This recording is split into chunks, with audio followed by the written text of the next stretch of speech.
I'm going to explain the basic principle of William Skinner's machine. Now, I don't call it a gravity power machine, I call it a centrifugal power machine. So, this weight, you see, does not want to spin in a circle. Move this a bit. So we have a slot here, and the angle of the slot doesn't matter. This is just what I had.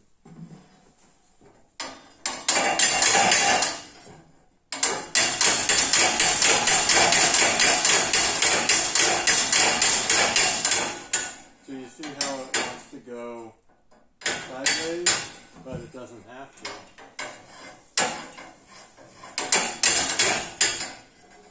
So that's one free energy force that you can harness. So the way it works is,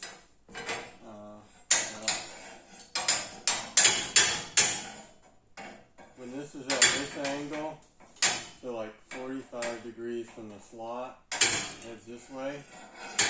Okay, and so when it reaches here, it makes a small turn, okay? But it doesn't want to make a small turn. Right, the whole time, it has to, and then it goes this way. And then it's got to make that small turn again, but when it moves like this, it's like it's moving outwards from the center, like it's moving into a bigger circle, because it always wants to move in a bigger circle. See?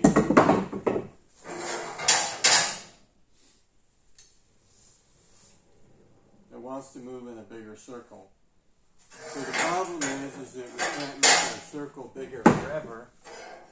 So we have to compromise, and the way we compromise here is by, we only get to harness some of the power, but it makes a turn, right? And then it moves, and since the whole center moves, now it suddenly has to make a small curve again. And now, when it's going out straight, it's really like it's following a bigger curve, right? And you don't even have to understand that. All you have to understand is that it's difficult to hold this in the center. So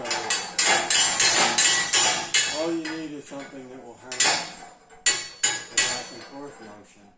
You got to turn that into useful energy somehow. And instead of a slot, you can use a rocker. Now this is a gimbal. People call it Skinner's gimbal. Now I don't think he actually had gimbals. He could have, but I think that they were spring-loaded rockers. So it would rock like this and this, but there would be a spring, so it would try to go back to the center, which helped it from going out too far. So this is almost the same as a slot, right? So you don't need the slot if you have this thing, rocks back and forth, right? And it's a good way to harness the centrifugal force because the back and forth motion never slows down your input. That's how Skinner was able to run his machine in an 8 horsepower